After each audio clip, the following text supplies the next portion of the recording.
பெத்த புள்ள தந்த பணம் உப்புக்கு ஆகுமா?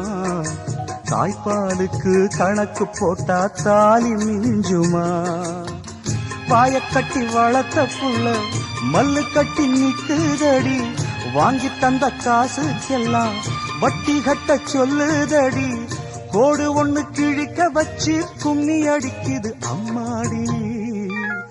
சம்சாரம் அது மின்சாரம், சம்சாரம் அது மின்சாரம்.